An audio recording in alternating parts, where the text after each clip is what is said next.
Listen to me very carefully. Something happened 3 weeks ago in a neuroscience lab that should have made every news outlet in the world stop everything else they were covering. It didn't. And there's a reason for that.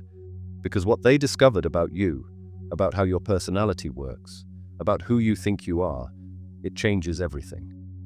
And when I say everything, I mean every assumption you've held about yourself since childhood, every belief about this is just who I am, every excuse you've made for why you can't change, why you're stuck, why you feel like you're not the person you used to be. All of it? A lie. Not because you're weak, not because you failed, because you were never told the truth about how identity actually works. They took the deadliest virus on Earth, rabies, and they weaponized it. Not to kill, to trace. They engineered it to jump exactly one neuron at a time, lighting up like a fluorescent beacon, creating a living map of identity in real time. And what they saw when they watched your identity circuits firing should terrify you. But it should also liberate you. Because here's what they found, and I'm just going to say it straight.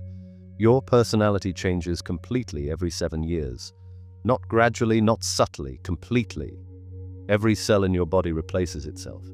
Every neural pathway gets the option to rewire. Every belief, every habit, every fear, it's all up for renegotiation. But nobody told you that. Nobody taught you how to direct that change. So it happened randomly, unconsciously, based on whatever environment you were in, whatever attention patterns were being forced on you, whatever emotional states you kept returning to. You've been upgraded 6, 7, 8 times in your life. You just never had the manual. Until now. Before this video ends, you're going to understand exactly 3 things. How your identity was formed, how it's been hijacked without your consent, and how to take it back starting tonight. Not next week. Not when you feel ready. Tonight. Because if identity can be mapped, it can be understood. And if it can be understood, it can be rewritten.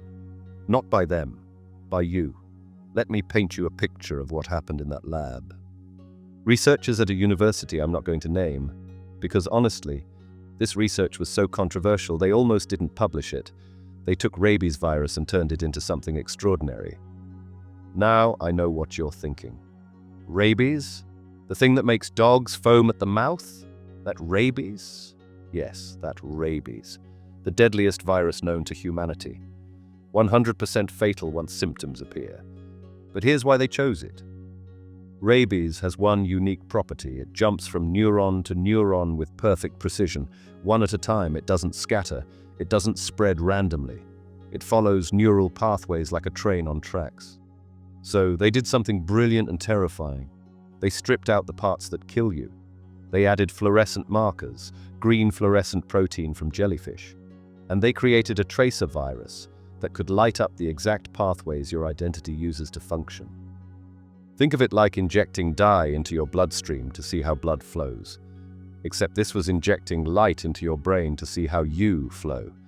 And then they induced altered states. States where identity shifts. Where people report feeling like they're not themselves, or like the boundaries of self dissolved, or I became everyone and everything. You know these states. Maybe you've experienced them. That moment of absolute clarity after a crisis. The first month after becoming a parent. The weird shift that happens when you survive something you thought would destroy you. That feeling after intense meditation where you're different somehow. The personality change after major grief or loss. That transformation after hitting rock bottom. The sudden confidence after finally standing up for yourself.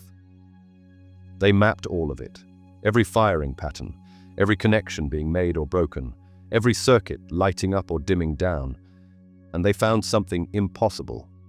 But before I tell you what it was, let me show you something that's going to blow your mind. In 1848, a railroad worker named Phineas Gage had a 13-pound iron rod blast through his skull, entered below his left cheekbone, destroyed his frontal lobe, exited through the top of his head. He survived, walked away, lived another 12 years. But here's what's terrifying. He wasn't him anymore. Before the accident, responsible, hard-working, kind, someone everyone trusted. After, impulsive, aggressive, couldn't hold a job, alienated everyone who knew him. Same body, same memories, completely different person. His doctor wrote, Gage was no longer Gage. The medical community at the time said it was impossible. They believed personality was in the soul, in the heart, in some mystical, unchangeable essence. But Phineas Gage proved them wrong. Damage specific brain regions and identity changes, completely, permanently. Now here's where it gets wild. You don't need a railroad spike through your skull to change identity. You just need to change which circuits are active. And that happens every single day, based on what you pay attention to. Listen to this carefully, because this is where everything changes. During these altered states, they were studying millions of new neural connections formed. Millions. In hours, not months, not years. Hours. Your brain was rewiring itself in real time, creating new pathways, strengthening some circuits, weakening others, completely reorganizing the network that creates your sense of self. But here's the kicker, and this is what made them almost not publish this. The rewiring wasn't random. It followed a pattern, an impossible pattern. The statistical probability was so low, they checked their equipment 3 times. They thought it was broken. P equals 0.0000001. For context, that's the same probability as flipping a coin and getting heads 23 times in a row. It doesn't happen by chance. Translation? Your identity rewrites itself according to what you focus on. Not randomly. Not because of genetics, not because that's just who you are. According to what you pay attention to. Whatever you focus on, whatever you give your attention to, your brain says, oh, this must be important. Let me strengthen these circuits. Let me make this part of who we are. There's a famous study out of University College London. They scanned the brains of London taxi drivers. You know those guys who have to memorize every single street in London? All 25,000 of them? Take a test that 70% of people fail? The researchers found their hippocampi, the part of the brain responsible for spatial memory, was significantly larger than normal people. Not a little bit larger, measurably, dramatically larger. But here's what's crazy. They scanned trainee taxi drivers before they started studying, normal hippocampus size. Then they scanned them 4 years later after they passed the test. The hippocampus had physically grown. The ones who failed the test? No growth. Your brain literally reshapes itself based on what you focus on. And here's the kicker. When those taxi drivers retired and stopped using those pathways, the hippocampus shrank back down. Use it and it grows. Stop using it and it disappears. Your personality works the same way. That confidence you had at 25, those circuits are still there, they just shrank. That creativity you had as a kid? Still there, just weakened. That fearlessness before the world told you to be afraid? Still there, just disconnected. But they can regrow. Tonight, do you understand what I just told you? Your personality isn't fixed. It's not permanent, it's not just who you are. It's a reflection of where you've been putting your attention, often without even realizing it. That anxiety you think is just part of your personality, that's a circuit that got strengthened because you kept paying attention to threats, real or imagined. That confidence you lost somewhere between 25 and 45, that circuit weakened because you stopped paying attention to your wins and started focusing on your failures. That version of you that was bold, creative, fearless when you were younger, still there. Just disconnected. Those circuits got weaker because life trained you to pay attention elsewhere. But here's where it gets really interesting. And this is where hope enters the picture. They looked at what circuits got stronger during these identity-shifting states. Ready? Here's the list. Sensory awareness circuits. present moment processing, external world perception, body-based awareness, what they call embodiment, connection to physical reality, spatial processing, direct sensory experience. Notice something. Everything on that list is about being here, now, in your body, in the present moment, connected to reality as it actually is. This is why people describe these moments as the world becoming vivid. Because it literally does. Your brain is strengthening the circuits that process direct experience. Now, here's what got weaker. Fear circuits, rumination loops, self-referencing narratives, the story of me, threat detection overdrive, past or future mental time travel, expectation mapping, the internal narrator that won't shut up. See it. Everything that keeps you trapped in your head, in your past, in your fears, in your stories about yourself, those circuits dim down. And people describe this as ego quieting, or identity dissolving, or my sense of self expanded. But it wasn't dissolving. It was updating. Your brain was letting go of old identity circuits that no longer served you and building new ones that did. Here's something that's going to change how you see aging forever. In 1986, researchers started studying 678 Catholic nuns. They followed them for decades, studied their brains after death. And they found something that broke every assumption about Alzheimer's and identity. Some nuns showed all the physical signs of advanced Alzheimer's in their brains at autopsy: massive plaque buildup, severe neural damage. According to medical science, they should have been completely cognitively impaired. But they weren't. They were sharp, clear, fully themselves until the day they died. Other nuns had minimal physical brain damage, but showed severe dementia symptoms while alive. What was the difference? The nuns who stayed cognitively sharp. They were constantly learning, reading, writing, teaching, engaging in complex thought, building new neural pathways faster than disease could destroy old ones. The ones who declined? They stopped learning, stopped growing. Let their circuits run on autopilot. Your brain doesn't care about the hardware damage. It cares about the software you're running. Keep building new circuits and you can override almost anything. That's not theory. That's 678 autopsied brains proving identity is more powerful than biology. Now let me show you something that's going to make you angry. For decades, and I mean decades, we've been told personality is stable. Myers-Briggs, Enneagram. Know your type. Stay in your lane. That's just who I am. All of it designed to make you believe identity is fixed. And the reason those systems exist is because if identity were actually stable, environment wouldn't be able to rewrite it. But it can.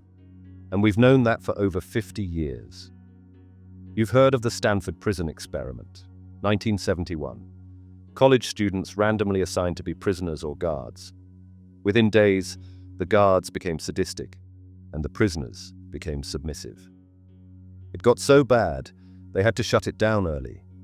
Everyone talks about what it revealed about authority, but nobody talks about what it revealed about identity. These were normal college kids, good kids. No criminal history, no psychological issues, random assignment. And within 72 hours, they became completely different people. Guards who would humiliate and abuse, prisoners who would break down and submit. Then the experiment ended. They walked out. And they went back to being normal college kids. What does that tell you? Identity isn't fixed, it's contextual. You become whoever your environment demands you become. Whoever gets rewarded, whoever gets to survive. And right now, your environment is demanding you be a good consumer, predictable buying patterns. A good employee, consistent productivity. A good citizen, manageable, compliant. A good algorithm target, trackable behavior. Think about it. Who benefits from you believing your personality is permanent? Employers who want predictable workers. marketing departments who want to categorize consumers, educational systems that sort kids into boxes, governments that need manageable populations, insurance companies that assess risk profiles, social media platforms that need to predict your behavior, the entire economy that depends on people staying in their lanes. If everyone knew identity was programmable, if 7 billion people woke up tomorrow knowing they could rewire themselves into whoever they wanted to be, society as we know it would collapse into mass personal reinvention. And they can't have that. So they teach you personality tests. They tell you, find your passion, like it's a treasure hunt for something that already exists. They make you believe you're discovering yourself, rather than creating yourself. Here's something nobody's talking about. In the 1950s, major corporations started hiring psychologists, not to help employees, to control them. They wanted to predict behavior, prevent unionizing, create company men who identified so strongly with the corporation that they'd sacrifice everything for it. They studied identity formation, attention patterns, reward systems, how to create loyalty through identity manipulation. And they got so good at it that by the 1960s, you had men who would rather die than shame their company. Literally. Heart attacks at 45, stress-induced illness, worked themselves to death. Why? Because their identity had been fused with their job. I am an IBM man. I am a company man. Their sense of self was completely merged with corporate identity. And when that started to crack in the 70s and 80s, when people started questioning, they shifted tactics. They stopped making you identify with the company. They made you identify as a consumer. You're not a person. You're a Nike person, or an Apple person, or a lifestyle brand personality. They're still doing it. They just made it feel like choice. And you bought it. We all did. Until now. Let me break down exactly how your identity works. Because once you see this, you can't unsee it. Your brain runs on a simple loop. Emotion drives attention. Attention triggers activation. Activated circuits get strengthened, and whatever gets strengthened becomes identity. Let me walk you through it with a real example. Say you're 8 years old. You raise your hand in class. You give a wrong answer. Everyone laughs. Step 1. Emotion. Shame floods your system. Your face gets hot. Your stomach drops. That's energy. That's fuel. Step 2. Attention. That shame directs your attention like a spotlight. You're suddenly hyper-aware of everyone's faces, the teacher's expression, the laughter. Your brain is scanning for more threat, more evidence that you're not safe. The emotion decides where the spotlight points. Step 3. Activation. Your attention on "I'm not safe" speaking up activates specific neural circuits, fear circuits, social threat circuits, self-protection circuits. Those neurons fire together. Step 4. Strengthening. Your brain notices, wow, this happened and it was significant. High emotion. We'd better remember this. Let me make these connections stronger. And it does. Those circuits get thicker. The pathway from speaking up to danger gets reinforced. Step 5. Identity.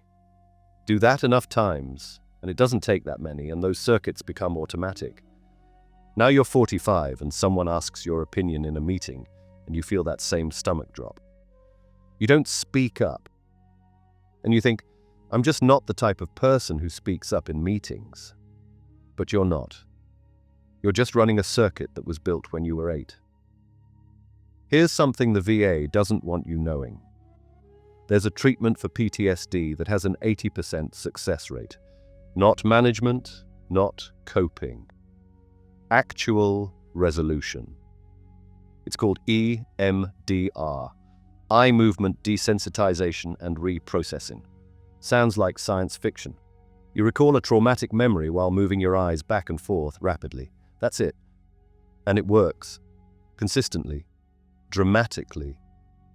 Why? Because when you recall a memory while in a different physiological state, The eye movements create bilateral brain stimulation. Your brain has the opportunity to rewrite the circuit, to re-encode the memory without the emotional charge. The memory doesn't disappear. But the circuit that triggers panic when you think about it, that can be dismantled.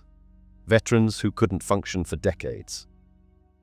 Back to normal life in weeks. The military has known about this since the 90s. Why isn't it the first-line treatment for every soldier? Why isn't it covered by every insurance company?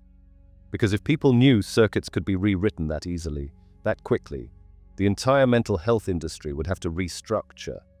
There's more money in management than there is in cure. But you don't need EMDR. You don't need therapy. You just need to understand the mechanism. Circuits fire based on attention. Change what you pay attention to, you change which circuits fire.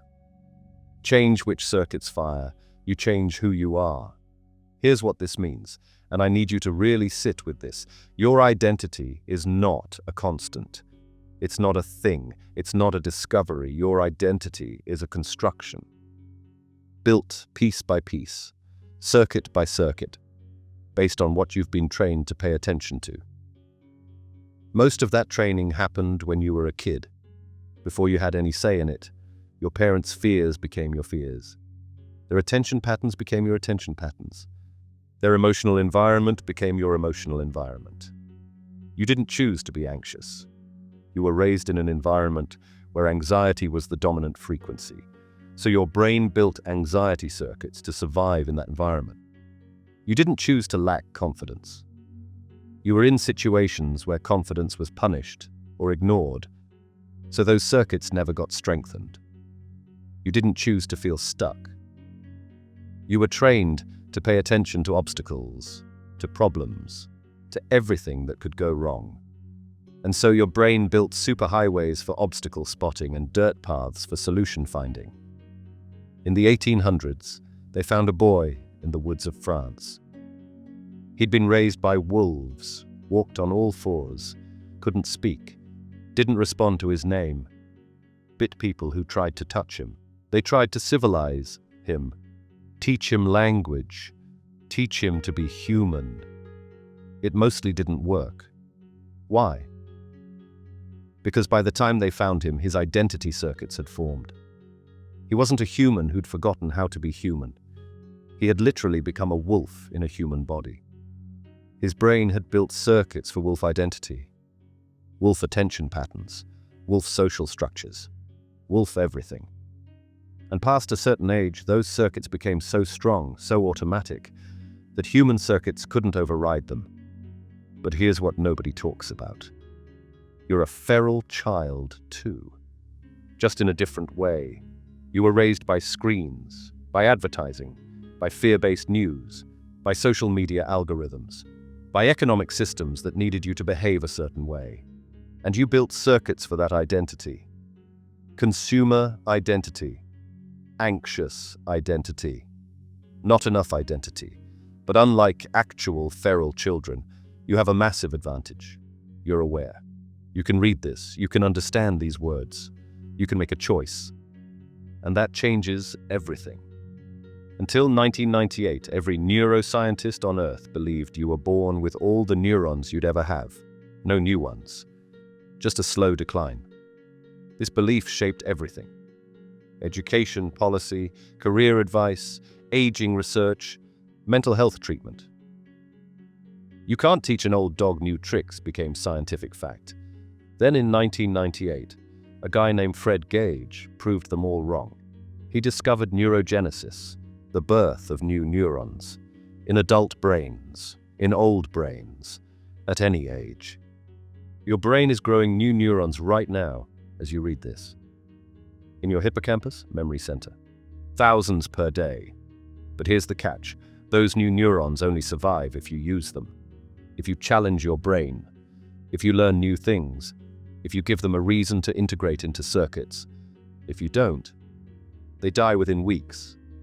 So every day your brain is offering you thousands of new neurons, new building blocks for new identity circuits. And every day, you're either using them to become someone new or letting them die while you stay the same person you were yesterday. Let me show you how to tell if your identity circuit has been hijacked. I'm going to give you a list. If 3 or more of these sound familiar, your identity is running old programming that isn't yours. 1. Chronic rumination. You replay the same thoughts over and over, same worries, same regrets, same stories. It's like a record skipping. That's an identity loop running automatically. 2. You don't feel like yourself. There's this vague sense of this isn't me, but you can't quite put your finger on what changed or when. 3. Sudden personality shifts you don't understand. You used to be outgoing. Now you're withdrawn. You used to be creative. Now you can't access it. The shifts feel involuntary. 4. Difficulty remembering who you wanted to be. You had dreams once, plans, a vision of your life. Now when you try to remember what that was, it's fuzzy, distant, like it was someone else. 5. Emotional numbness. Things that used to excite you don't anymore. You go through the motions. You're functioning, but not feeling. 6. Hypervigilance. You're always scanning for problems, threats, what could go wrong. It's exhausting, and it feels like if you stop, something bad will happen. 7. Loss of ambition. Not depression exactly, just flatness. Like you don't want things anymore, like the part of you that reaches for more got unplugged. 8. Feeling like life is happening to you. You're not driving, you're not choosing, you're reacting, responding, getting through, but not creating. 9. Automatic behaviors you don't remember choosing. You reach for your phone without thinking. You avoid certain situations without knowing why. You say yes when you mean no. Your body is running programs your mind didn't install. 10. You can't remember the last time you surprised yourself. Everything you do is predictable. To you, to others. You know exactly what you'll say, how you'll react, what you'll choose.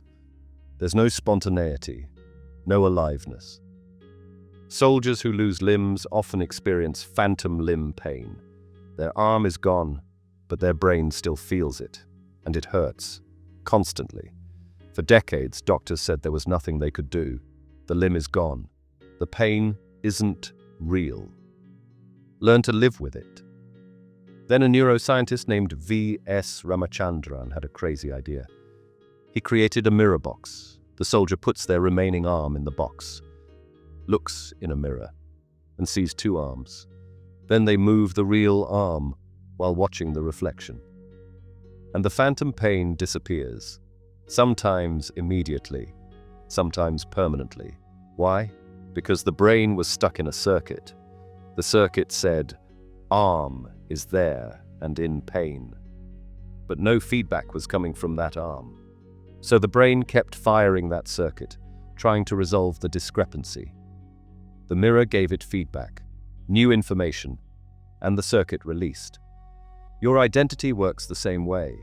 You're stuck in a circuit that says, I am anxious, or I am not confident, or I am stuck.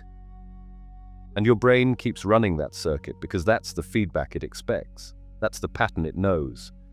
But show your brain different feedback, different evidence, different attention, different emotional states, and the circuit releases. You don't have to believe it'll work. You just have to give your brain new information. Let me tell you something about relationships that nobody wants to admit.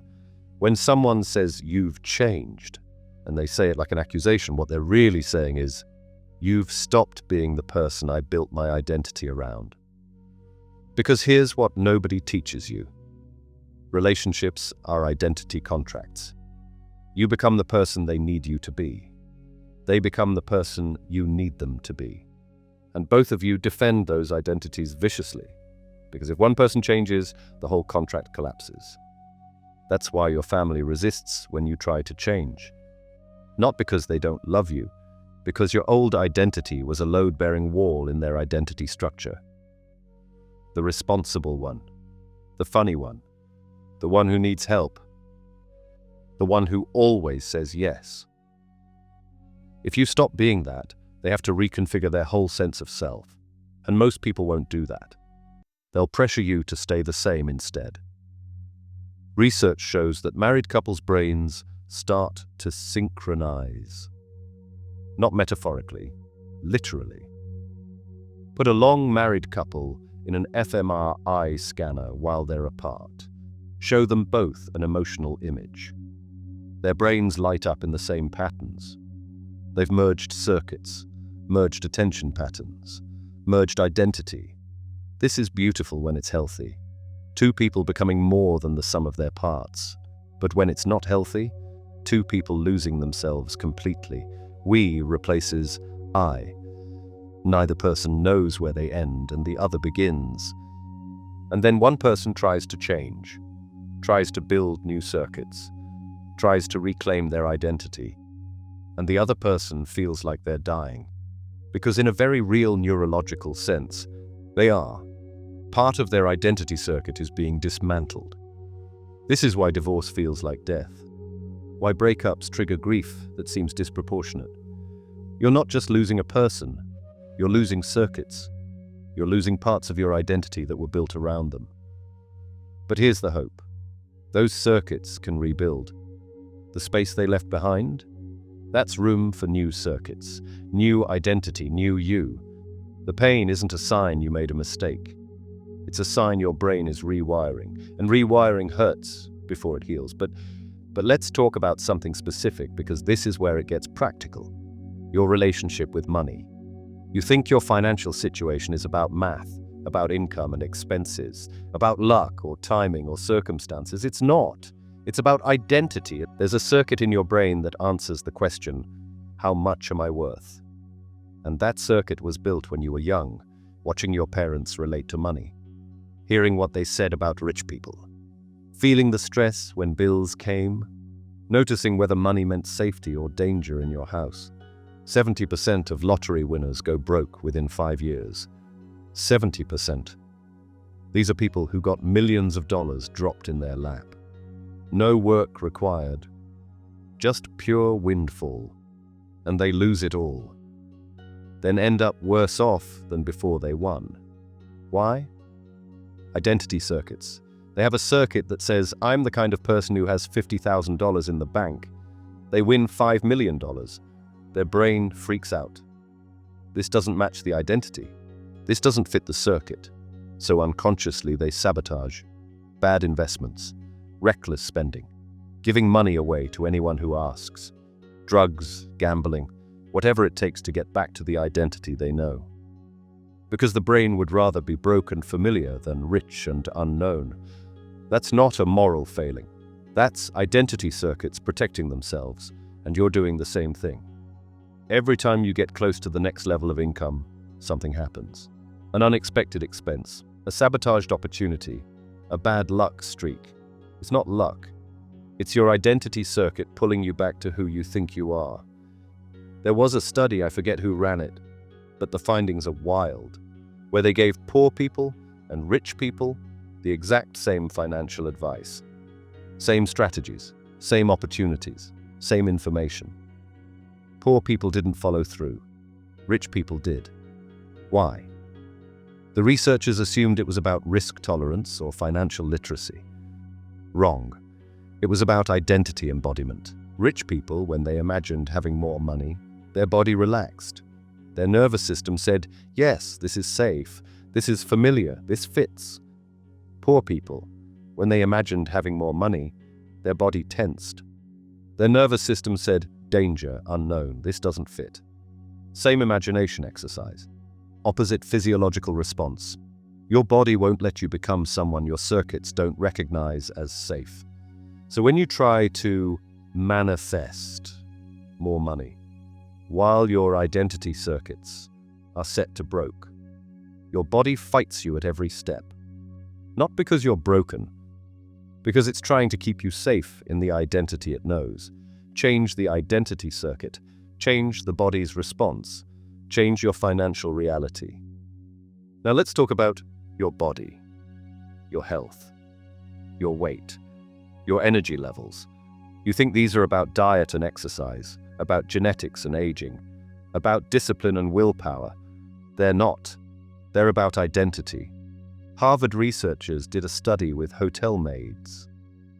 These women are on their feet all day, lifting, cleaning, moving.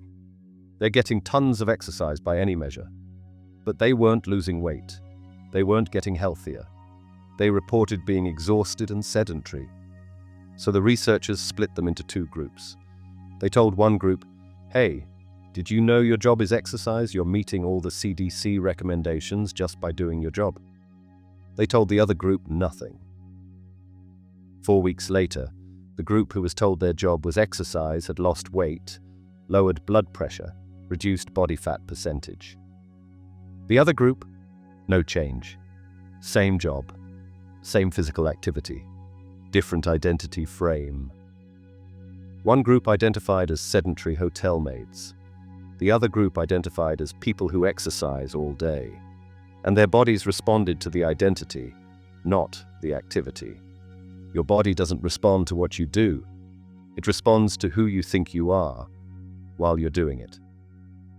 Something strange happens when people get terminal diagnoses. Not all of them, but a significant number. They become someone completely different. The timid person becomes bold. The angry person becomes peaceful. The rigid person becomes spontaneous. It's so common, there's research on it. They call it post-traumatic growth. But here's what's really happening. The terminal diagnosis breaks their identity contract with society. All the circuits that said I have to be responsible, or I have to be nice, or I have to keep everyone happy, those circuits lose power because the person realizes, I'm dying anyway. Why am I protecting an identity that isn't even mine? And suddenly they're free. Free to be who they actually are. Free to say what they actually think. Free to do what they actually want. And doctors notice some of these people live years longer than predicted. Their tumors shrink. Their symptoms improve.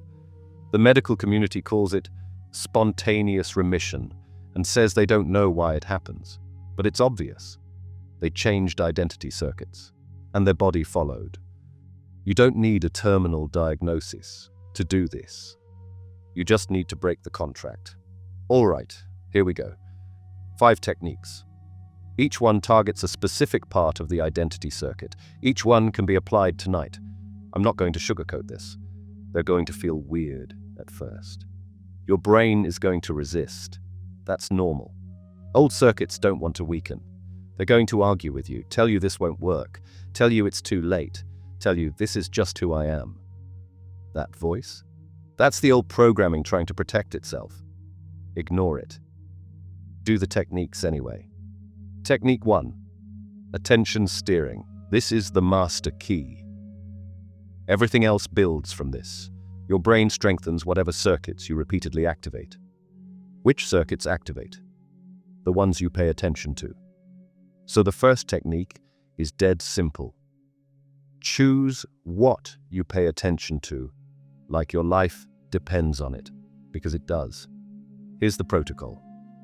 Every morning, before you touch your phone, before you check email, before you do anything else, you're going to spend 3 minutes, just 3 minutes, focusing your attention on who you're becoming. Not who you are, not who you were, who you're becoming. Close your eyes. Picture version 2.0 of yourself, the upgraded you.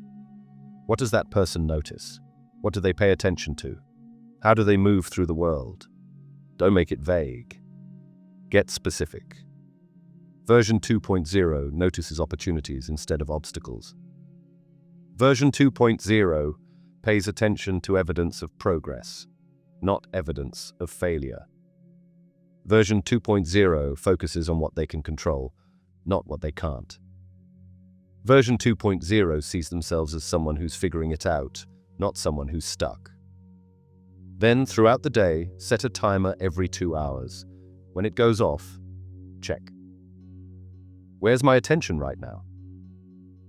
If it's on threats, problems, past failures, comparison, fear, that's old programming. Redirect it, consciously, deliberately. What's working right now? What's one thing I can appreciate? What's one action I can take?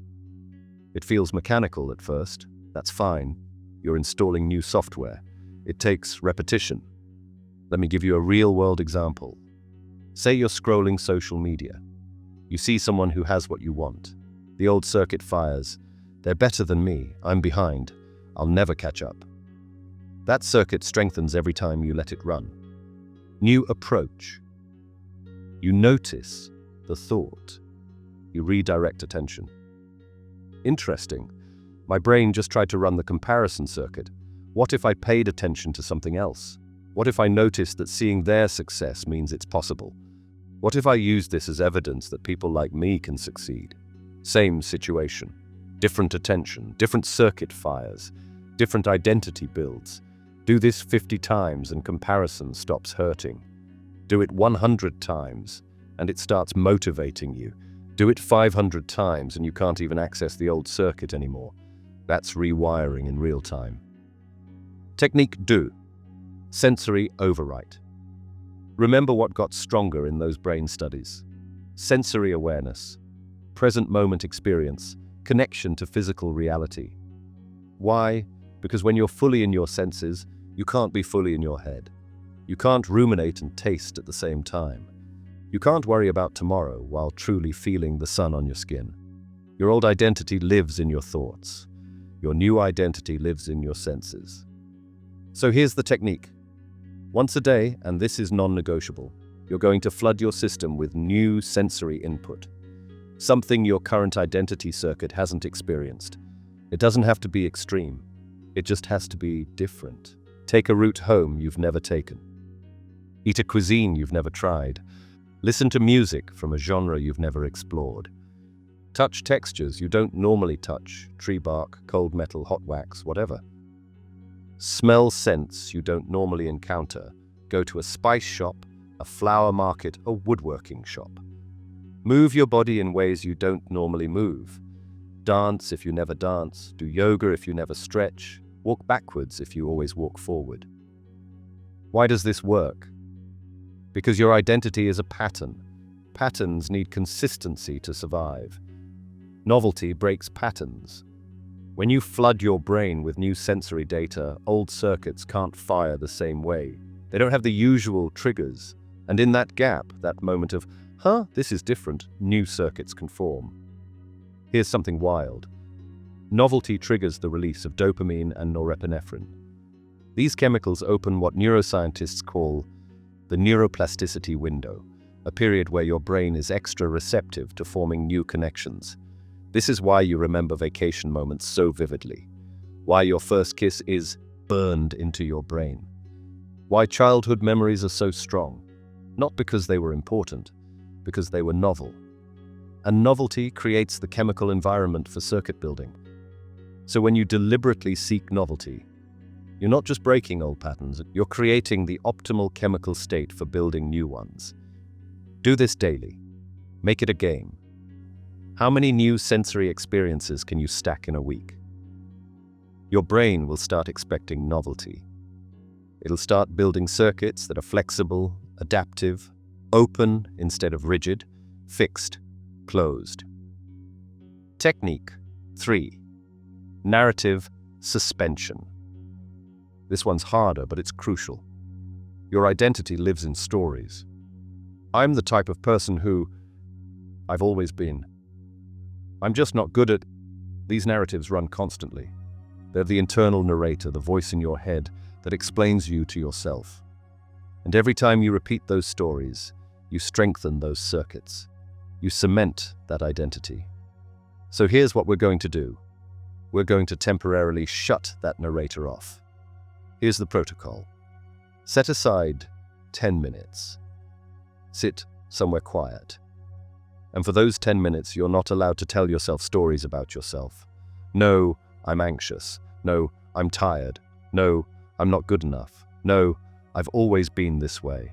Nothing. Just observe. Just notice. There's tension in my shoulders. Not, I'm stressed. There are thoughts about tomorrow. Not, I'm worried. There's resistance to this exercise, not "I'm the kind of person who can't meditate." See the difference? You're observing experience without wrapping it in identity.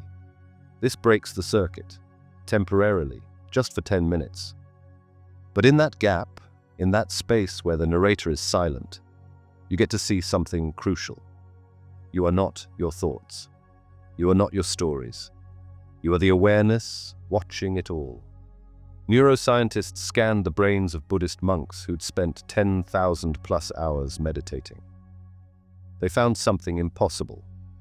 The default mode network, the part of the brain responsible for self-referencing, the story of me, was permanently quieter than normal people. Not turned off, just dimmed. These monks had literally rewired their identity circuits through sustained narrative suspension. But here's what nobody tells you. You don't need 10,000 hours. You don't need to become a monk. You just need 10 minutes a day. The monks proved it's possible. You just need to start. Technique 4. Identity modeling. Your brain learns identity through observation. Mirror neurons fire when you watch someone else. Your brain literally rehearses being them. This is why kids copy parents. Why you unconsciously adopt the mannerisms of people you spend time with. Why you can watch a confident person and feel a little more confident yourself. Your brain is always asking, who should I be right now? What identity should I run? So let's give it a clear answer. Here's the protocol. Choose 3 people, real or fictional, who embody aspects of the identity you want to build.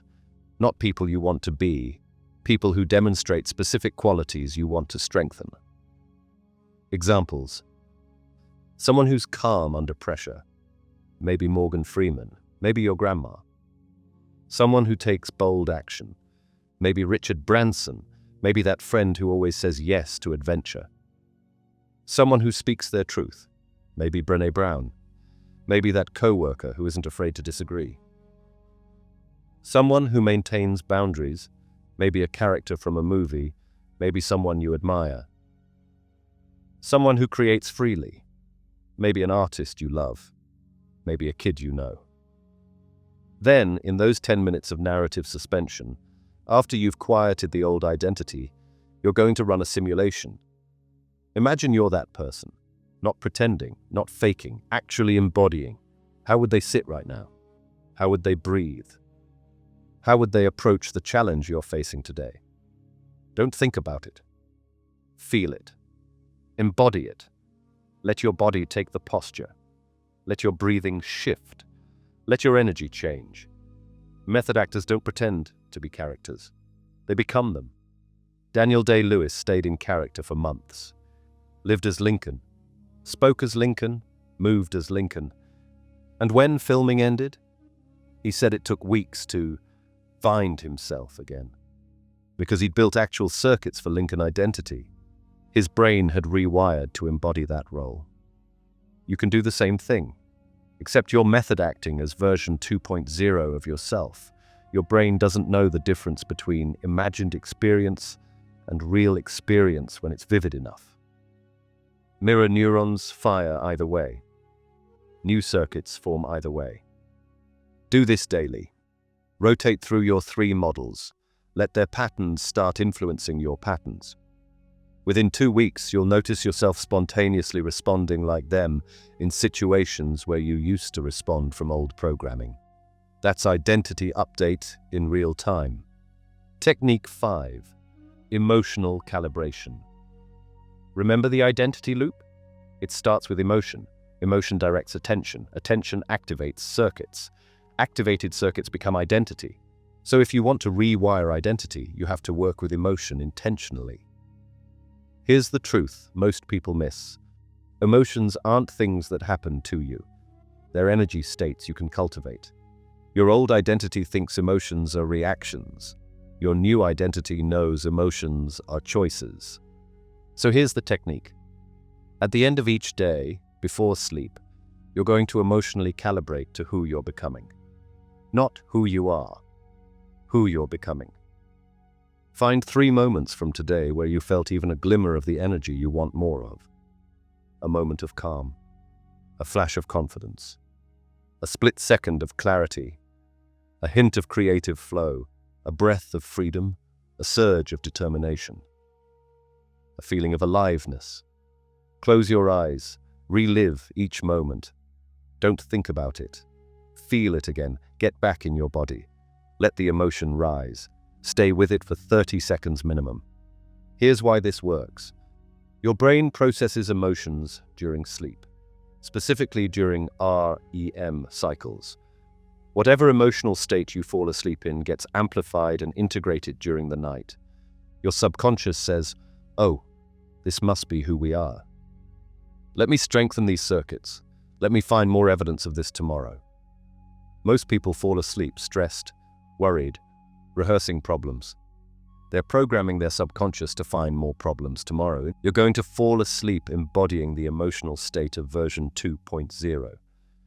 And your subconscious is going to spend all night building circuits to match. Within a week, you'll start noticing you naturally feel more of those states during the day. Not because you forced it, because your brain started building circuits for it while you slept. Let me tell you what happens when you actually do these techniques for 30 days. Week 1. Resistance. Your old identity fights back hard. The voice in your head gets louder. "This is stupid, this isn't working, you're wasting time. You've tried everything and nothing works. You're too old, it's too late. Just accept who you are." That's normal. That's expected. That's the old circuit trying to protect itself from extinction. Don't engage with it, don't argue, don't try to convince it. Just do the techniques anyway, mechanically, like you're following a recipe. You don't have to believe it'll work. You just have to do it. Also expect weird dreams, emotional volatility, fatigue. Your brain is literally rewiring. That takes energy, that creates disruption. It's temporary. Week 2. Glimpses. You start catching moments where you respond differently. Someone triggers you, and instead of the usual reaction, there's a pause, a gap, a choice. You notice yourself paying attention to different things. Solutions instead of problems. Possibilities instead of obstacles. What's working instead of what's broken. They're brief, they're subtle, but they're there. And they're proof the new circuits are forming. You might also notice other people commenting that you seem different. You seem lighter. You seem more present. Something's changed with you. They're noticing what you're building before you fully feel it. Yourself. Week 3. Integration. The new responses start feeling more natural, less forced, less like you're trying, and more like, "Oh, this is just what I do now." Your emotional baseline shifts.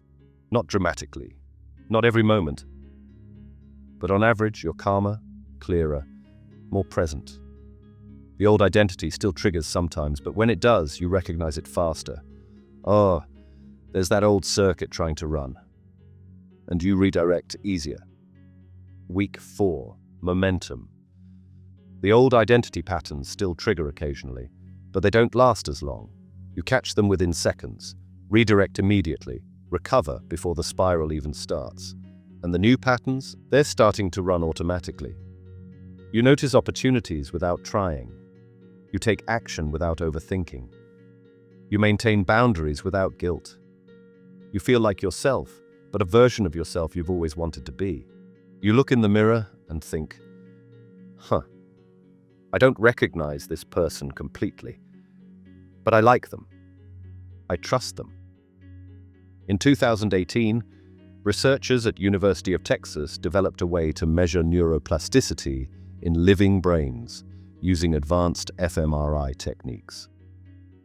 They tracked people doing deliberate brain training exercises, and they could literally watch new circuits forming, week by week, day by day. What they found: significant measurable changes in 21 to 28 days. Not subtle changes. Structural changes visible on scans. This isn't metaphor. This isn't self-help fluff. Your brain physically restructures itself in less than a month when you give it consistent new input. The time's going to pass anyway. You can be the same person you are today, or you can be version 2.0. The difference is what you do in the next 10 minutes. Tonight, here's where we are right now. In this moment, you and me. You came to this video for a reason. Maybe you clicked because the title intrigued you. Maybe the algorithm served it up. Maybe someone sent it to you. Doesn't matter. You're here. And you've been given information that changes everything. You now know your identity isn't fixed. That rabies virus tracer proved it. Millions of connections forming and breaking based on attention. Your personality isn't permanent. The taxi driver brains proved it. The nun study proved it. Phineas Gage proved it. You're not just this way. You're running circuits that were built by your environment, your upbringing, your experiences, often before you had any say in it. Those circuits can be changed. The PTSD reversal proved it. The phantom limb mirror proved it. Neurogenesis proved it. You have 5 techniques that can start that change tonight. But knowing isn't enough. Information without application is just entertainment. So right now, you have a choice. You can close this video, go back to scrolling, let this information fade into the background noise of everything else you've consumed today. And tomorrow you'll be the same person you were yesterday, running the same circuits, living the same patterns, feeling the same stuck. The old identity will be relieved. It survived another threat. It gets to keep running the show. Or you can decide right now, not tomorrow, not next week, right now, that you're done being version 1.0. You're done running old programming. You're done letting other people's attention hijacking determine who you become. You can choose to apply just one technique tonight. Just one. Here's something neuroscience has proven. Public commitment increases follow-through by 65%. Why? Because when you declare something publicly, your brain creates a social identity contract. Breaking that contract triggers shame circuits. Your brain would rather follow through than face social shame. So, I'm going to ask you to do something right now. In the comments, type exactly which technique you're starting with tonight, and which specific time you're going to do it. Not, I'll try technique 1. That's weak. That's victim language. Tonight at 9 p.m. I'm doing emotional calibration before bed. That's specific. That's a commitment. Your brain treats vague intentions as optional. It treats specific commitments as mandatory. Make the commitment public. Let the social contract help you override old circuits. I need to be honest with you about something. This information is dangerous, not to you. To the systems that rely on you staying predictable. When you take control of your identity, when you start deliberately building who you become ungovernable. You stop being a reliable consumer. You stop responding to fear-based messaging. You stop accepting limitations. You stop staying in your lane. And the systems that profit from your predictability, they can't have that. Social media algorithms are specifically designed to keep you in your identity lane. They learn what triggers your current circuits, what makes you click, what makes you engage, what makes you angry, scared, envious, outraged. And then they serve you more of that, constantly, creating a feedback loop that strengthens your current identity circuits and prevents new ones from forming. You think you're scrolling, you're not. You're being programmed. Every swipe, every click, every 30-second video. Your identity is being reinforced, not randomly, algorithmically. And the more time you spend there, the harder it becomes to build circuits for a different identity. Because your attention is being completely controlled. This isn't conspiracy theory. This is documented. Whistleblowers from Facebook, YouTube, TikTok, they all say the same thing. The algorithm optimizes for engagement, and engagement comes from triggering existing identity patterns. So they'll push back. Not overtly, not obviously, but they will. The algorithm will serve you content designed to trigger old circuits. The news will amplify fears that pull you back into old patterns. The people in your life who benefited from old you will resist new you. Here's something nobody warns you about. When you start changing, the people closest to you will try to stop you. Not because they don't love you, because your change threatens their identity structure. Your partner built their identity around the person who takes care of you. If you suddenly don't need taking care of, who are they? Your parent built their identity around the wise advisor. If you suddenly trust yourself, what's their role? Your friend built their identity around the successful one. If you suddenly start succeeding, where does that leave them? They'll say things like, "You're changing and I don't like it." Remember when you used to be fun? Don't get too big for your britches. Who do you think you are? You're not better than us. These aren't supportive statements. These are identity defenses. They're trying to pull you back into the role you played in their identity construction. And it's going to hurt, because you want them to celebrate your growth. But they can't. Not yet. Not until they're ready to rebuild their own identity without you as a load-bearing wall. Some people will come around. Some won't. And you have to decide, do you stay small to keep them comfortable? Or do you grow and trust that the right people will grow with you? That's the choice, and only you can make it. Let me bring this home. You are not who you think you are. You're not who you were told to be. You're not just this way. You are a pattern of neural activation that's been shaped by forces you didn't choose and weren't aware of. But now you are aware. And awareness changes everything. You're 45, 50, 55, 60, it doesn't matter. Your brain is still plastic, still changeable, still capable of building entirely new circuits. The stuck version of you? That's just old software running on outdated hardware.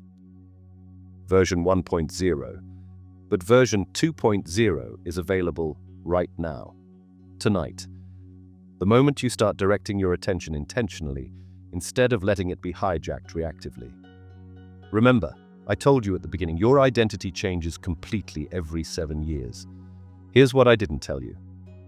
It's going to change anyway, with or without your input. 7 years from now, you will be a different person.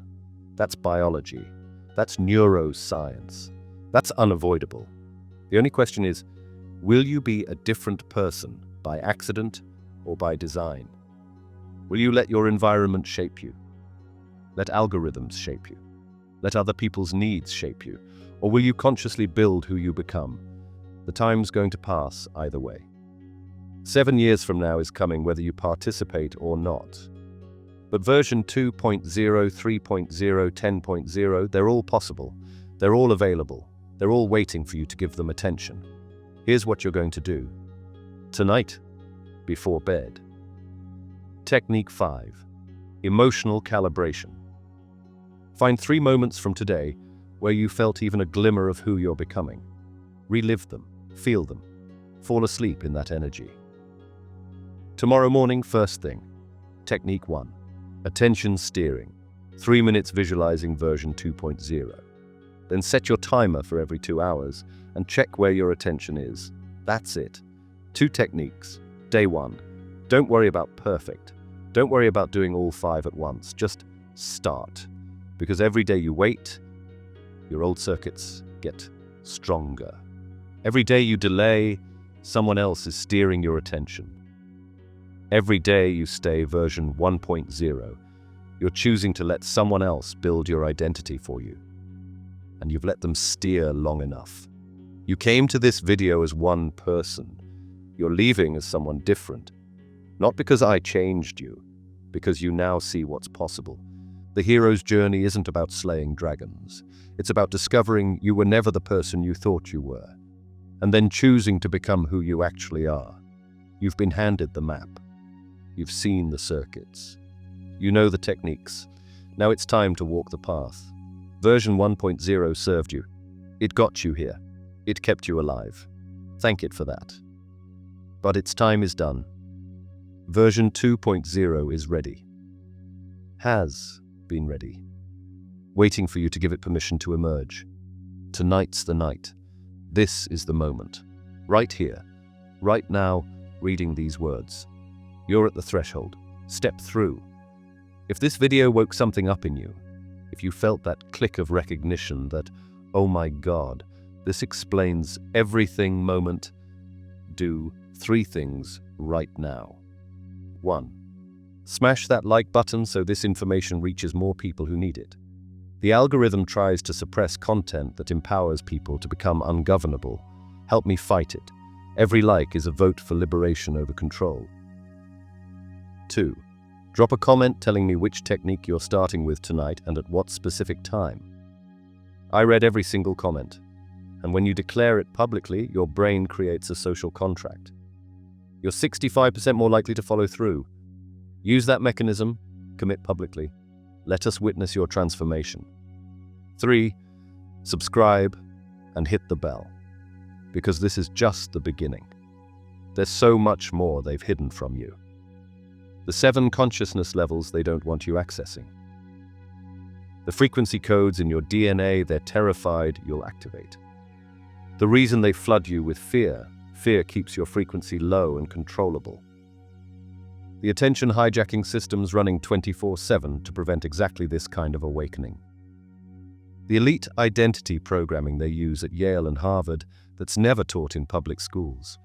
You're not broken. You're not stuck. You're not just this way. You're version 1.0 running old programming, but version 2.0 is ready, waiting. Available right now. All you have to do is start directing your attention. Type, "I claim my identity" in the comments if you're starting tonight. Let's build a community of people actively upgrading instead of passively accepting. See you in the next video where we go deeper. This is just the beginning. Welcome to your identity sovereignty. The old programming ends tonight. And the person you're becoming? They're already here. You just have to give them attention. Go be ungovernable.